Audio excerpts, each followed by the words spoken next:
नमस्कार दोस्तों। आज के इस वीडियो में हम लोग टाइम एंड वर्क के क्वेश्चंस को करेंगे और इन क्वेश्चंस को हम बेसिक कॉन्सेप्ट का यूज़ करके करेंगे। इसके पहले हमने टाइम एंड वर्क के 2 वीडियो और बनाए हैं, उनको आप हमारे चैनल पर जाकर देख सकते हैं। वीडियो को आखिरी तक देखिएगा ताकि आपको कॉन्सेप्ट समझ में आ सके। तो चलिए शुरू करते हैं। क्वेश्चन नंबर 1, यदि ए किसी काम को 10 दिनों में करता है और बी उसी काम को 12 दिनों में करता है तो दोनों मिलकर के 3 दिन तक काम करते हैं। उसके बाद बी काम छोड़ के चला जाता है और ए अकेला काम करता रहता है। उसके 2 दिन बाद सी उसको ज्वाइन कर लेता है और ए और सी मिलकर के 2 दिनों में शेष कार्य को पूरा कर लेते हैं। तो हमें बताना है कि सी अकेले उस काम को कितने दिनों में कर सकता था। ये हमारा क्वेश्चन है। तो ऐसे क्वेश्चंस को सॉल्व करते समय हमें इंडिविजुअल व्यक्तियों के कितने दिनों तक का उन्होंने काम किया ये निकालना होता है। तो ए जो है बी के साथ मिलकर इनिशियली 3 दिन तक काम करता है, उसके बाद बी चला जाता है तो ए जो है अकेले 2 दिन तक काम करता है। उसके बाद जब उसको सी ज्वाइन करता है तो 2 दिन तक और काम होता है। तो यानी कि ए जो है वो 7 दिन तक काम कर रहा है। फिर क्वेश्चन में दिया हुआ है कि बी जो है वो 3 दिन तक काम कर रहा है और सी जो है वो 2 दिन तक काम कर रहा है। अब हमसे क्वेश्चन में पूछ रहा है कि सी अकेले कितने दिनों में काम को पूरा कर सकता था। तो मान लीजिए कि सी अकेले x दिनों में काम को पूरा कर सकता था। अब इसके बाद हम क्या करेंगे कि ए के 1 दिन तक काम निकालेंगे।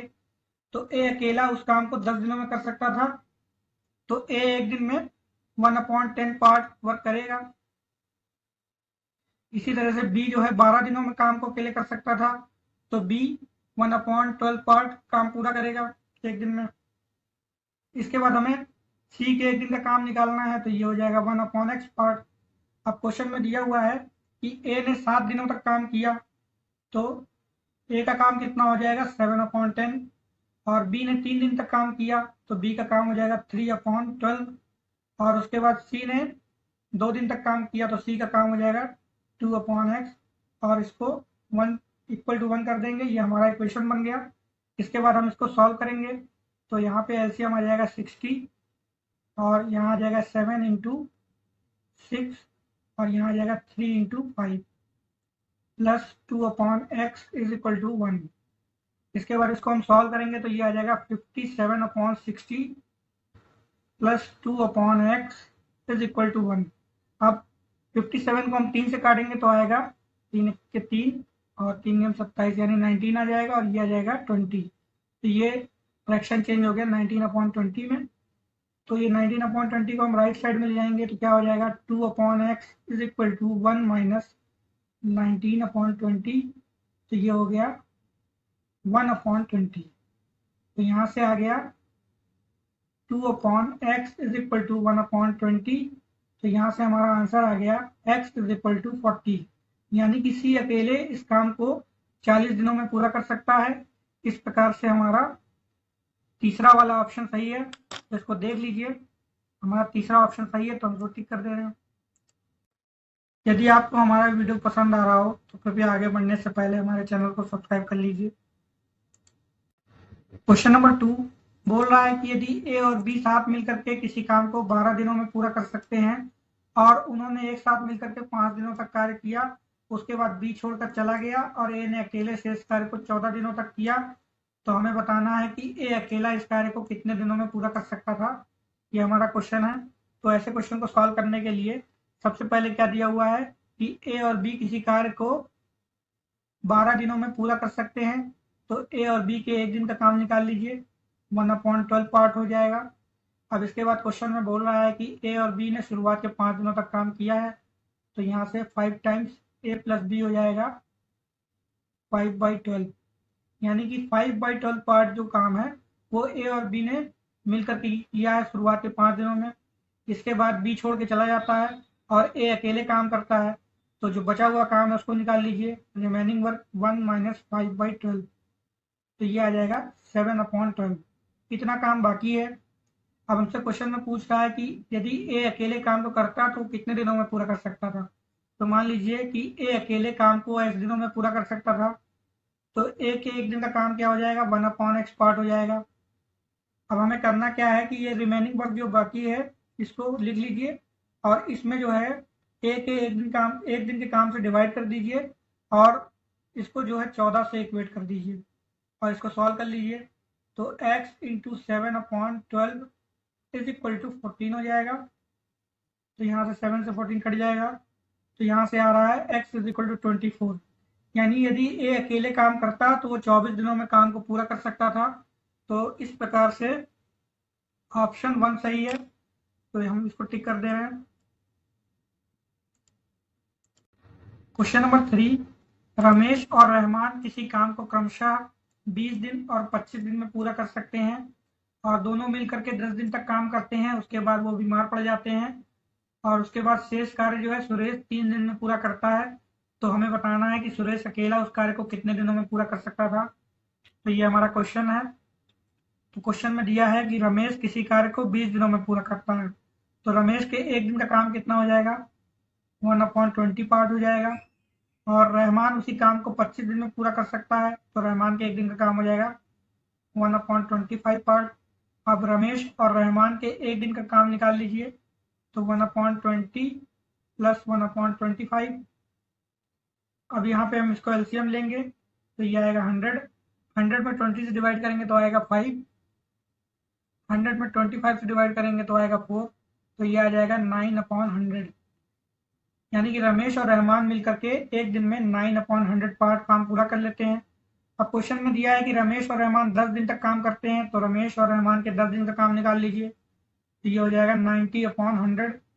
इसको सॉल्व करेंगे तो ये आ जाएगा 9/10। इतना काम करने के बाद वो बीमार पड़ जाते हैं, तो शेष कार्य सुरेश 3 दिनों में पूरा करता है। तो हम शेष कार्य निकाल लें, यानी रिमेनिंग वर्क कितना हो जाएगा, 1 माइनस 9/10, तो ये हो जाएगा 1/10। यानी इतना काम जो है सुरेश को अकेले करना है, 1/10 पार्ट। अब हमसे पूछ रहा है कि सुरेश अगर अकेले काम करता तो कितने दिनों में कर लेता। तो मान लीजिए सुरेश x डेज में काम पूरा कर लेता, तो सुरेश के एक दिन का काम कितना हो जाएगा, 1/x पार्ट हो जाएगा। तो अब हमें करना क्या है कि हम रिमेनिंग वर्क को सुरेश के एक दिन के काम से डिवाइड कर दें और इसको इक्वेट कर दें 3 से, क्योंकि सुरेश 3 दिन में काम पूरा कर रहा है। तो यहाँ पे आ जाएगा x/10 इज इक्वल टू 3, तो यहाँ से आ जाएगा x इज इक्वल टू 30। यानी कि सुरेश अकेले इस काम को 30 दिनों में पूरा कर सकता है। इस प्रकार से हमारा चौथा ऑप्शन सही है। क्वेश्चन नंबर 4 बोल रहा है कि यदि 20 महिलाएं 100 मीटर लंबी सड़क को 10 दिन में बना सकती हैं, तो 10 महिलाएं 50 मीटर लंबी सड़क को कितने दिनों में बना लेंगी। ये क्वेश्चन में पूछ रहा है। तो ऐसे क्वेश्चन को सॉल्व करने के लिए हम डायरेक्ट फॉर्मूला यूज करते हैं, और फॉर्मूला क्या होता है, m1 d1 h1 upon w1 is equal to m2 d2 h2 upon w2। ये हमारा फॉर्मूला होता है। और यहाँ पे m क्या है, व्यक्तियों की संख्या है, यानी कि कितने लोग काम कर रहे हैं। d क्या है, d कितने दिनों में काम पूरा है हो रहा है। और h क्या है, कितने घंटों में काम पूरा हो रहा है। इसके अलावा w जो है वो काम है, कितना काम है। अब यहाँ पे क्वेश्चन में h नहीं दिया, यानी घंटे नहीं दिए, तो इसको हम इग्नोर कर देंगे और सॉल्व करेंगे इसको।